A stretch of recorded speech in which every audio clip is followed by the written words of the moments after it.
vedare tinokuchingamidzai zvekare kune chimwe chirongwa pano paZim Facebook Secrets and Confessions. Tadzoka zvekare nemamwe mamessages. Regedzai tibva tapinda mumamessages edu tadzoka takakubatirai. Message yedu yekutanga yakamira sekudai so: hanzi makadi zvenyu mukoma, ndinokumbirawo kuti munge muchindiposterawo nyaya yangu makavigawo chitupa changu.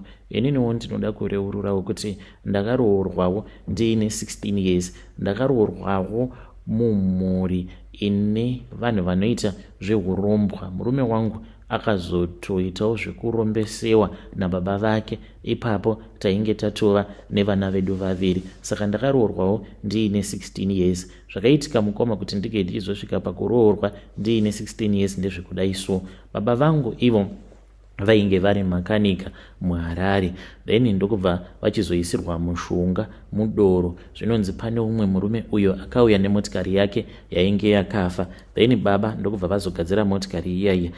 Iye ainge asina kana kumbobvisa deposit kana kumbovapa mari yekuti vange vachizotenga maparts. Semunhu wavainge vachivimba naye, vakangoshandisa mari yavo vachiti ainge achazovadzosera mari yavo, then akazongouya ndokubva achizotora motikari zvechisimba. Baba vangu vakanetsana naye murume uya asi vakazongoisirwa poison mudoro. Ndo zvakaitika. Mushure mekunge baba vaisirwa poison mudoro, hama dzababa dzakatora zvose including imba naamai. Ndipo apo patakabva tachizoenda tikatanga kugara kumusha. Hameno kuti chichakaitika kuna amai vangu, vainge vatongoriwo munhu ainge ari right, but mushure mekunge zvose izvozvo zvaitika, amai vangu vakabva vangopanduka ndokubva vatanga kunwa doro, vachipinda mubhawa, vachiita zvevarume vakasiyana-siyana. Saka vaimboti kana vakaroorwa vonditora voenda kunogara neni. Mukomana achitaiti pamusha apo patinenge tasvika, ndaigumisidzira ndava kuita sekunge ndinenge ndiri muranda, ndokubva ndachizotiza ndikabva ndatanga kugara nevamwe sekuru, hanzvadzi yaamai. Saka pamba pasekuru ivavo painge pachigara zvekare vamwe sekuru munin'ina wavo. Sekuru ava vainge vasina kunyatsokukwana. Sekuru ivavo vakazotanga kundibata chibharo, zvainge zvichizivikanwa nemunhu wose kuti sekuru vari kundibata chibharo, but zvaingozivikanwa nehama dzaamai chete. Saka mushure mekunge vandibata chibharo, pandakazotangawo kutevera ndo pandakabva ndachizobatira pamuviri. Ndakabatira pamuviri mukoma ndiine 12 years. Ndakaenda ndikanoudza gogo, vakandirova. Gogo vachindirova vainge vachitoti ndikuda kuti nhumbu iyoyo inge ichibva, nekuti shungu dzako ndedzekuti uri kuda kusungisa mwana wangu. Manje hakuna zvakadaro. Mukoma vakandirova kwenguva refu, vakaita sekunge vachandiuraya. Then ndipo apo pandakabva ndachizongoendawo kune vamwewo sekuru vaiitawo zvechivanhu. Ndikabva ndavaudza kuti sekuru vamwe vainge vachindibata chibharo, saka ndaitya kuti kana nhumbu iyoyo ikazokura ndaikwanisa kuzovasungisa sekuru kunyange ndainge ndisingadi. Vakabva vachizondipa mushonga wekuti ndinge ndichizonwa, ndikanwa ndokubva vachizoenda vakanotaura nagogo vachivaudza kuti zvainge zvichiitwa nevamwe sekuru zvainge zvisina kunaka. Kana zvainge zvichazoitika futi vainge vachazovasungisa kana kuvarova. Ivo gogo pavakangozviziva kuti ndainge ndatongwara zvekutoziva kuti nhumbu inobviswa, vakaita sekunge vainge vatopa sekuru vaya vaindirepa go ahead yekuti vange vachiita zvavanonzwa kuda neni. Mukomana achivairara neni. Handizivi kuti ndakabvisa nhumbu ngani zvikazondikanganisirawo chibereko changu. Mukoma ndakazotiza pamba apo pandainge ndava ne16 years. Zvakaita kuti ndige ndichizotiza pamba yainge iri nhau yekuti friend yangu akataura neni akabva andiudza kuti ainge awanirwa basa uye zvekare ainge atopiwa adresi yekwacho ikoko kwaainge achifanira kuti ange achizoenda kunoshanda. Akabva anditi kana uchida tinoenda tose. Vanhu vacho ndakanzwa kuti vanonzwisisa uye zvekare vanonamata, vanokwanisa kutokubatsira. So mukomana ashi tainge tiine pfungwa hwehwanana hudiki ndokubva tachizouya tose kuHarare. Patakauya kuHarare mukoma akabva achizotaura navo, vakati ivo vainge vasingakwanisi kuti ndige ndichigara pamba pavo, vakabva vandidzinga pamba pavo mukomanashi vakati, mwana uyu kukana kwacho kwaabva atiza, hakuna mwana mudiki akadai angataura nyaya dzose idzo dzaari kutaura. Apa ndainge ndavaudza kuti kumusha ndainge ndichibatwa chibharo nasekuru. I think kuti vakangotya nhau iyoyo kuti zvimwe kuda mune ramangwana pane zvinokwanisa kuzoitika. Mukoma ndakabva ndachizongobuda gate ndokubva ndatanga kufamba ndichingodzungaira ndisingazivi kuti ndoenda kupi. So ndakazongonomirawo kuhighway. Ndakati ndakamira kuya ndopakabva pachizomira imwe motikari. Motikari iyi yainge ichidhiraivhwa navatezvara vangu. Vakandibvunza kuti ndainge ndichienda kupi, ndikati handizivi. Vakanditi pinda mumotikari. Ndakavatarisa but hana yangu yakarova, asi ndakangozviudza kuti zvitori nani kutoti murume uyu ange achienda neni ikoko kwaari kuenda, zviri nani, because panapa pandakamira ndinokwanisa kana kuzourawa. Ndakapinda mumotikari. Akandibvunza zvekare kuti ndainge ndichibvepi uye zvekare ndichienda kupi. Ndikati handizivi kuti ndiri kuendepi, asi kwandiri kubva ndekwakati. Ndakabva ndatanga kuchema. Vakabva vachizodhiraivha motikari yavo vachindibvunza mibvunzo yakasiyana-siyana. Ndikavaudza nyaya yangu yose kubva pakashayika baba kuzonosvika ndichizotiza kumusha ndiine frendi yangu, ndichifungidzira kuti zvimwe kuda varungu vefrendi yangu vainge vachazondinzwisisa so that ndige ndichizogarawo pamba pavo uye zvekare ndichitsvakawo basa. Vakabva vachizoenda neni kumba kwavo ndokubva vachizoudza vamwene vangu nyaya yangu. Vamwene vangu vakarakidza kunzwisisa, vakabva vati ivo vainge vaine umwe musikana wavo webasa, but chandainge ndisingatozivi ndechekuti ndo basa ravo iroro ravaiita. Vaiti kana vashandisa musikana wavo webasa, because ivo vatezvara vangu vane zvikwambo zvavo 5.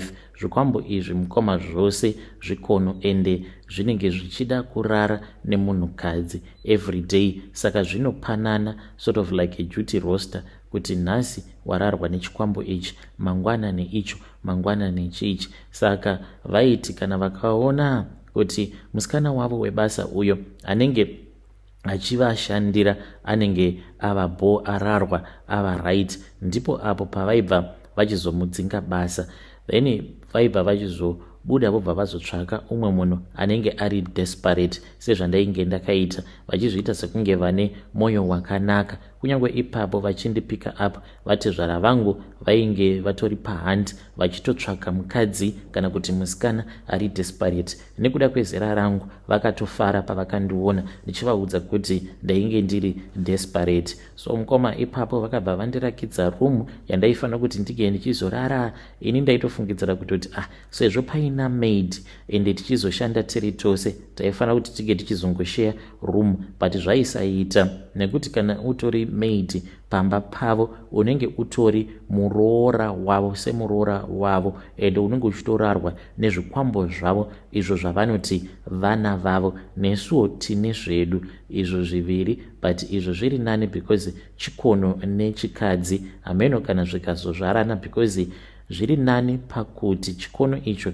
chinombopota chichirara nechimwe chacho, zvinongorarana kumhepo ikoko, then chinozotiwo kana chikazonzwa kuda ndo pachinozorara namaid wedu. Saka isusu tinokwanisa kutogarawo namaid kuda kana zve2 years tiina maid 1 tobva tachizomudzinga, because kana icho chinenge chava kucomplaina, chava kuda kuuya kwandiri chichida kurara neni, tinobva tatoziva kutoti chinenge chaneta nekunzwa nyama dzamaid, chinenge chava kuda umwe munhu munyowani. Tinotsvaka zvekare, tinongotsvakawo musikana anenge ari desperate sedesperate yandainge ndimbori nayo. Iko zvinozvi zvava nyore kuti kunyange pasocial media chaipo unokwanisa kutongosangana nemunhu anenge ari desperate ukatomutora ukatotanga kutogara naye. Kudhara zvainge zviri very hard, especially kuna navatezvara vangu vaitoita zvekutofamba vachitotenderera physically. Iko zvino zvikungojoina magroups, kune magroups akasiyana-siyana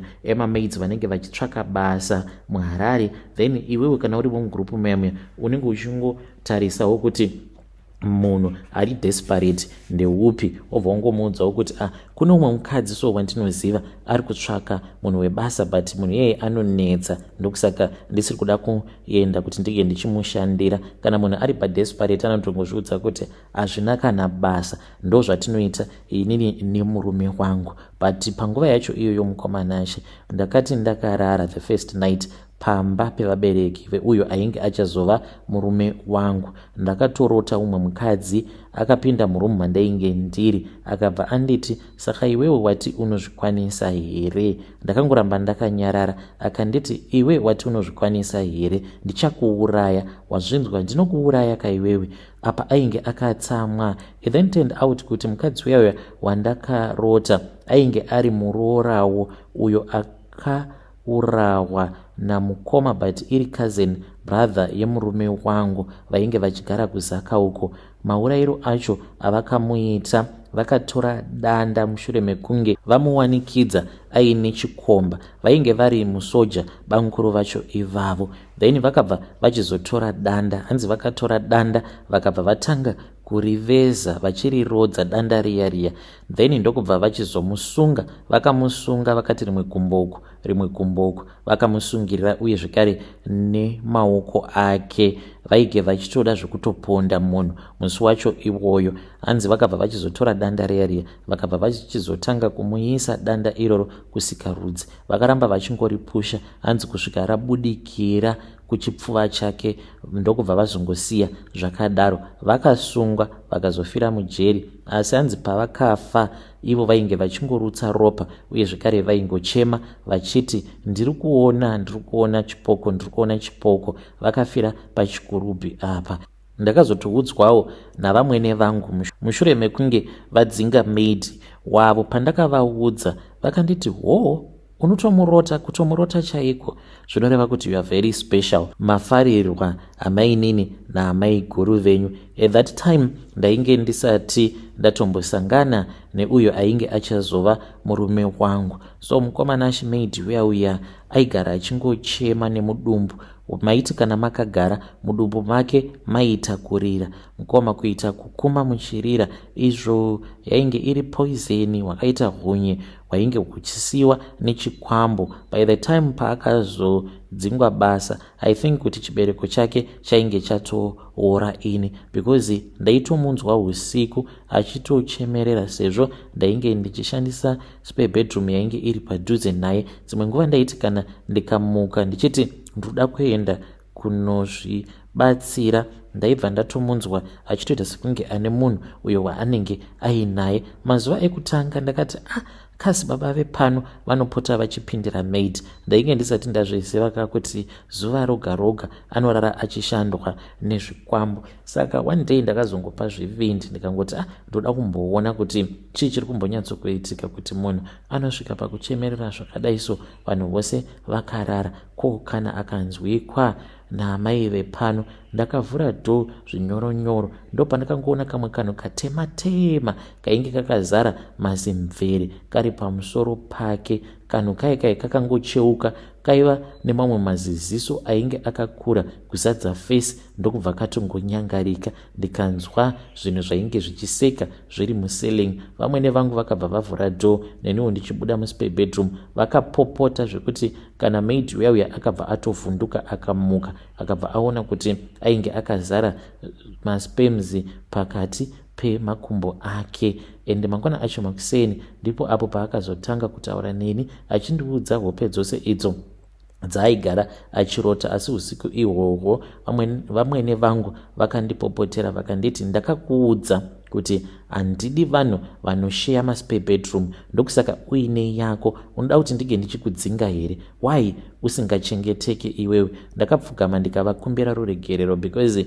as much as she used to laugh and smile, always making jokes, ndainge ndisina kana kumbogara ndakavaona vari serious, vakatsamwa semusi wacho iwoyo. Mangwana acho makuseni ndakazoti ndichitaura namaid, ndopa akandiudzawo kuti ndo matambudziko iwawo awo aainge achisangana nawo, ekuti kana akarara airota baba vake Shemu akatofungidzira kuti zvimwe kuda baba vake vainge vaine mubobobo, izvo kwani ainge achitobobewa nezvikwambo zvepamba ipapo paainge achishanda asingatozvizivi kuti ndo zviri kuitika izvozvo. Saka vakazomudzinga basa. Pavakamudzinga basa mukoma, musi wacho iwoyo vakabva vazondiudza kuti vainge vachida kuti ndinge ndichizonorara muspe bedroom. Vakangondidaidza vakanditi kubva nhasi ndoda kuti unge uchizotanga kushandisa spe bedroom yaimboshandiswa naAna. Mukoma ndokubva ndachizotora hembe dzangu ndikanorongedza uye zvekare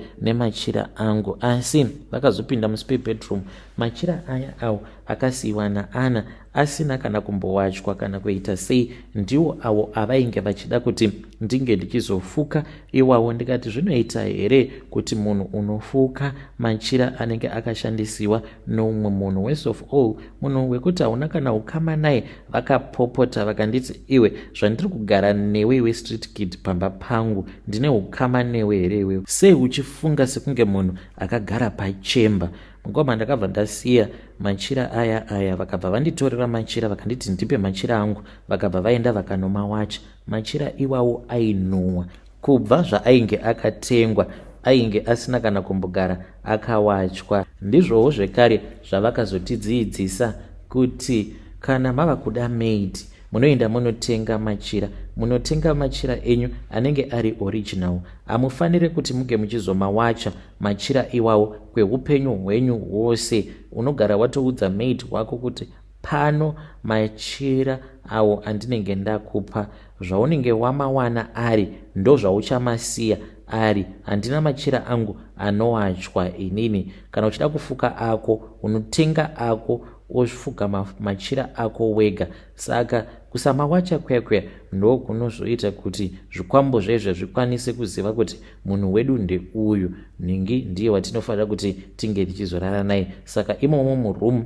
yatinenge tichiti ndo bedroom yamaid, machira aya ndo maanenge ari zvekare. Nesuwo takazototenga edu atova nemakore, I think now atova ne almost 11 years machira iwawo kubva zvandakamatenga. Apa ndakatenga ari maoriginal but asakara manje, but hatingambotengi mamwe uye zvekare hatidi kuti ange achizowachwa. Asi ipapo usiku hwacho ndakati ndakarara, zvinhu zvezvo zvakauya zviri 6. Apa ndainge ndakarara ndichizvirota, apa zvakazara mamvere, ndichiona maziziso ainge akakura. Zvainge zvichiitisana nharo nekuti zvaibvunzana kuti saka achatanga ndiani, achatanga naye ndiani. Zvakati zviri pakati pekuitisana nharo kudaro, zvakangocheuka ndokubva zvatanga kuridza mhere, zvichitiza zvichikwira madziro zvichinopinda muceiling. Nekuti zvakapinda nepai pazvakanopinda muceiling handitombokwanisi kunzwisisa.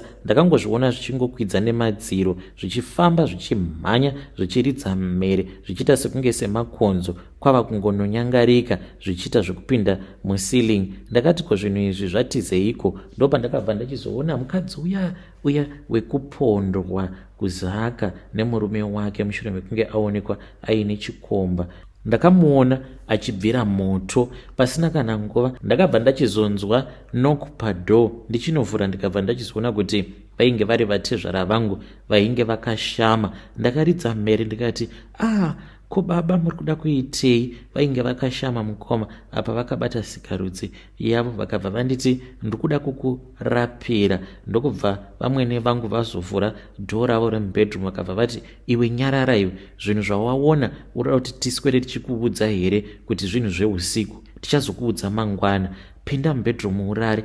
Ndokubva vatezvara vangu vazonditevera ndikabva ndachizorara navatezvara vangu. Ipapo ndainge ndisati kana ndatombozivana nemwana wavo, ainge achiri kumhiri kwemakungwa. Mukoma akabva achizouya. Paakauya ndainge ndiine pamuviri asi nhumbu yacho yakazobva. So zvakaitika ipapo mukoma handitombonzwisisi. Ivo vanongoti it was normal miscarriage. Ndinogara ndichitaura nezvayo but vamwene vangu vanobva vagumbuka kubva vati it is a normal miscarriage. Usada kundirangaridza kuti wakambomitisiwa nemurume wangu nekuti zvinondirwadza. Kunyange dzainge dziri mhiko dzatainge tichida kuzadzikisa asi zvinondirwadza izvozvo. Saka iye paakauyawo murume wangu ndainge ndisina kunyatsokufadzwa naye nekuda kwekuti ainge aine hurema hwainge huri paari, asi ndakangozvidza kuti zviri nani. Mukoma kunze uko kune magic, manzvinzwa. Murume wangu kunyange hake ainge akazvarwa nehurema hwainge huri paari, asi takazoti tava kunorombesewa pakakidnepewa umwe mwana ainge ari mustreet kid. Mwana uyu mukoma akatoita zvekutotrepwa nevamwe bankuru, cousin brother yemurume wangu. Vakaenda kuna first ndokubva vachizotanga kutsvaka mastreet kid. Pane umwe akazouya akavakumbira mari, vakamupa mari, vakabva vazomuudza kuti vainge vaine kabasa kavainge vachida kuti ange achizovaitira. Akavabvunza kuti vaikwanisa kutoenda here same time, vakabva vamuti no, ndichazoya ndokutora. Ipapo mwana uya mustreet kid I think ainge ari kuma 13 or 12, but iko zvinozvi ava munhu mukuru, but achiri kungogara mustreet chete, but akaremara. Zvakazoitika ipapo takaendeswa kuMalawi. Taenda kuMalawi, uya mustreet kid wekukidnepewa tainge tiinaye. Patakatoenda kuMalawi akagezesewa, akapfekedzwa hembe dzakanaka, achiudzwa kuti kuMalawi kwainge kuine prazi, saka tainge tichida kuti tinge tichizoenda naye tonomusiya kuprazi ikoko. Akatofara akati but ndine munin'ina wangu, madii manditi ndinge ndichitsvaka munin'ina wangu so that ndinge ndichizoendawo naye so that ndisazorwadziwa kuti ndasiya munin'ina wangu kuZimbabwe. Vakabva vamuti no, iwewe uchazopota uchidzoka kunoko, kana uine off tinouya tokutora, kana kuti tinotumidzira driver uya kuzokutora. Akafara, takaenda naye kuMalawi. Takati tasvika kuMalawi, iye nemurume wangu vakabva vachizosungwa nebhande. Hurema uhwo hwainge huri pamurume wangu hukabva hwachizoitwa transfer hukazoiswa paari. Mukoma akanwiswa umwe mushonga wakamudzimaidza zvekuti kusvika pari nhasi ameno but haatorangariri kuti chii chakaitika. Saka semhuri tinofanira kuti tinge tichizopota tichienda tichinomubatsira. Tinenge tichitoziva paanenge ari imomo mutauni, tobva tatoenda tobva tatonomupa mari. Hasi street kid rere rekuti rinotambura. Ndikangoti nawo haachisisiri street kid but atova street father, but haatamburi. Tinomupa mari. Dzimwe nguva ndinokwanisa kuti kana ndiri mutauni ndikasangana naye ndotomupa kana 100 US, nekuti paari zvekare ndo panobva upfumi hwedu. Ipapo mukomanashi patakazobva kuMalawi tainge tiine zvidende zvedu zviviri zvatakapiwa inini nemurume wangu. Tikabva taudzwa kuti ndo mainge muine zvivana zvedu zvainge zvichazokura, ende kana zvakura taifanira kuti tinge tichizozvipawo tichizviitirawo zvazvinenge zvichida. Kurarama uri mukurombwa upenyu hwekuti hunorwadza. Semunhu akaita seni, nditoriwo nehama dzamai vangu dzandinotoziva kuti dzaindibatawo zvakanaka pandainge ndichiri mwana mudiki, asi handikwanisi kuvabatsira. Vanotozviziva kuti ndine mari yakawanda, asi wandinobatsira muupenyu hapana, nekuda kwekuti kana wakaromba haungobvumidzwi kuti ungoburitsa mari, nekuti mari yega yega yaunoburitsa unenge uchifanira kuti unge uchizoita dzimwe mhiko, especially izvi zvekuti unongopa vanhu vanenge vauya kwauri vachikumbira mari, zvinotinetsei. Saka dzimwe mhiko dzacho dzinorwadza. Hapanaka paungauya kwandiri wondikumbira mari ndokupa mari, then usiku ndozorara ndichinetsana nechikwambo chichida kurara neni chichinditi handiti iwewo wapa nhingi uyauya mari tisina kubvumirana, saka ndava kutomborara newe. Saka hazvisi zvinhu zvekuti ndingabvuma kuti ndinge ndichingofamba ndichingopa vanhu mari then inini ndozotambura. Izvi zvinoitika zvekare kumurume wangu, naiyewo akatomborepwa nechikwambo chikono chacho mushure mekunge abatsira friend yake umwe waakadzidza naye. Vakazongosangana pamasocial media in secret kwava kumubatsira ndisingazvizivi. One day ndakati ndakarara ndopandakazongonzwa munhu ava kugomera, kutomumutsa ainge asingamuki, akazongoita zvekuvhunduka. Ndikamubvunza kuti kochii, akabva andiudza kuti ainge arota achirarwa nechikwambo chedu chiya chikono chichimurepa kusimu 2. Saka mukomanashi ndiyo confession yangu iyo yandiinayo. Zvinhu zvokuti zvinonetsa kunzwisisa zvimwe zvacho zvandataura, but ini sezvo ndiri kurarama ndiri mazviri ndinonyatsokunzwisisa.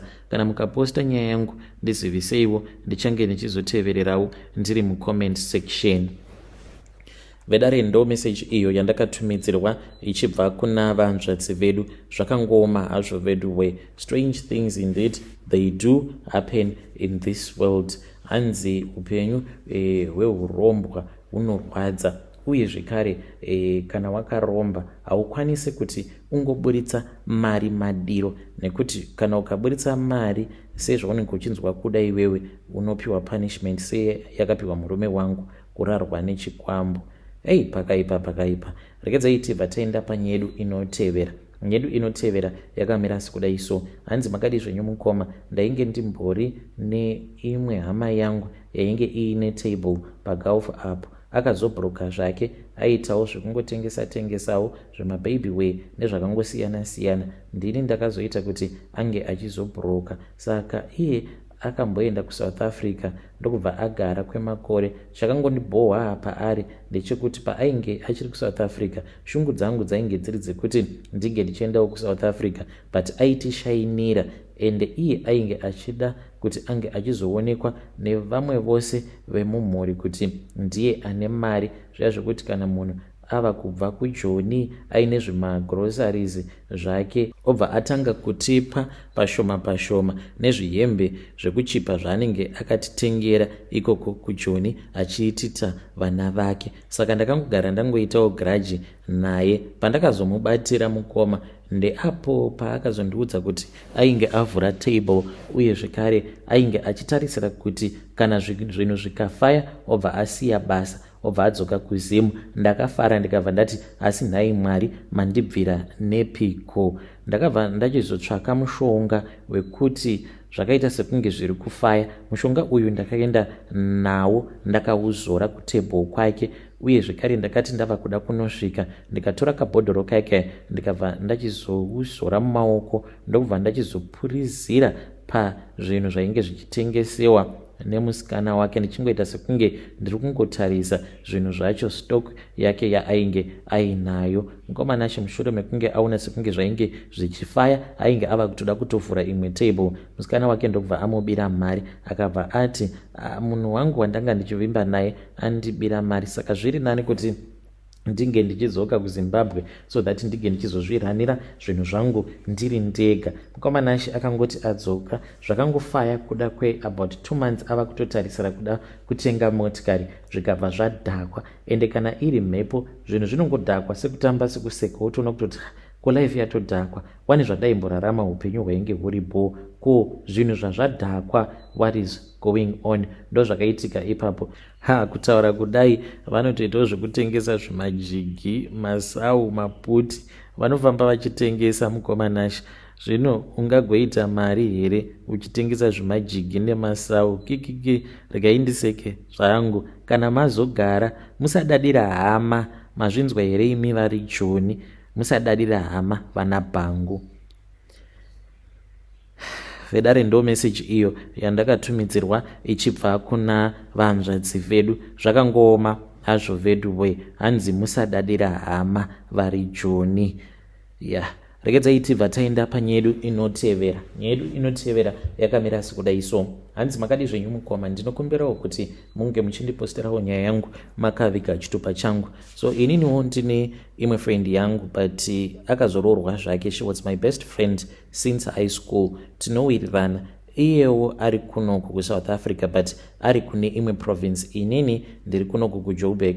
I am a doctor by profession. Saka ndakati ndichitaura naye akabva anditi, are you free? Ndikabva ndati yes. Akanditi can I call you? Ndokubva ndachizomufonera. Akabva achizonditi ita video call. Ndokubva ndaona kuti ainge achichema. She was sitting in bed. Ndikabva ndati what is wrong ndiye? Akabva azondirakidza pregnant test. Ndikati why are you crying? Akabva anditi nhumbu iyoyo haisi yemurume wake. So apparently at work she has been sleeping with one of the managers at work who is the father of the baby. Saka ndakamuti kobvisaka because zvinokwanisa kuzokukanganisira. Akanditi hazviite kuti ndike ndichibvisa nhumbu yacho because murume wacho ndinomuda, but I am married, I am confused. So this is what she has suggested.